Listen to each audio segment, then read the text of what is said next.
มะเร็งของกระเพาะอาหารเป็นโรคมะเร็งที่เหมือนโรคมะเร็งอื่นๆกล่าวคือการที่เซลล์เยื่อเมือกมีการแบ่งจำนวนมากขึ้นอย่างผิดปกติทำให้เกิดเป็นมะเร็งขึ้นมา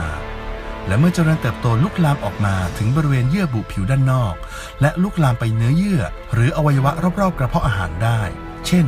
ตับอ่อนหลอดอาหารและลำไส้นอกจากนั้นเซลล์มะเร็งเหล่านี้จะมีการแพร่กระจายเข้าสู่ระบบน้ำเหลืองหรือกระแสเลือดโลหิตทำให้เกิดการแพร่กระจายของตัวโรคได้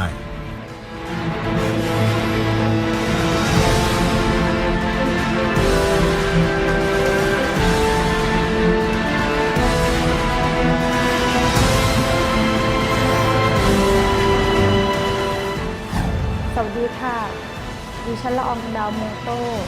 อายุ 50 ปีค่ะ ป่วยเป็นโรคกระเพาะ จริงๆแล้วหมอวินิจฉัยว่าเป็นโรคมะเร็งขั้น 3 เราตัดเนื้องอกไปเรียบร้อยแล้ว ป่วยมา14 ปี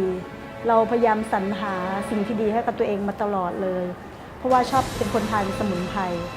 พอดีมีเพื่อนที่เขาแนะนำมารู้จักจากคุณหมอ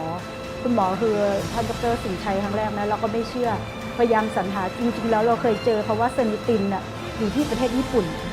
เราก็ไม่เชื่อว่าอยู่เมืองไทยมันจะมีจริงไหมอยู่ที่ไหนเราก็สรรหานะคะเราเป็นคนที่ชอบทานสมุนไพรอยู่แล้วจนมาทานรู้สึกว่า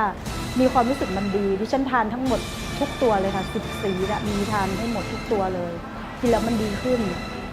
เรื่อยๆจนสามารถท้องในท้องเมื่อก่อนจุกเสียดแน่นเฟ้อเลอเปรี้ยวกดไหลย้อนนอนไม่ได้กินไม่ได้ทุกอย่างพอใช้เซอร์นิตินไป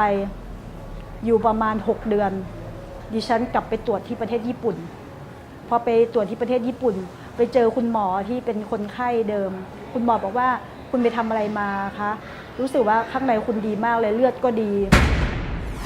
ไม่มีอะไรเลยในร่างกายของคุณกินอะไรมาคุณกินต่อเลยนะคะเราดีขึ้นจากคนที่เป็นมะเร็งขั้น 3เมื่อก่อนนี้ผมร่วงนะคะผมร่วงผมน้อยในตาวุ้นในตาเสื่อมตานี่มองไม่เห็นทุกวันนี้เห็นได้ชัดเจน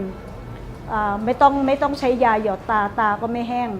ตื่นเช้ามาใช้ชีวิตปกติแล้วก็มีการออกกำลังกายเพิ่มด้วยเสริมออกกำลังกายด้วยไม่ใช่ว่าแค่ทานเซนิตินแล้วมันจะหายแต่ว่าในเชื่อมั่นเพราะว่าเป็นอาหารเสริมของเซลล์ชั้นลึกเรากินเรามั่นใจมันจะไม่มียาเคมีเลยเรามั่นใจที่สุดเซอร์นิตินคือคำตอบของคนรักสุขภาพ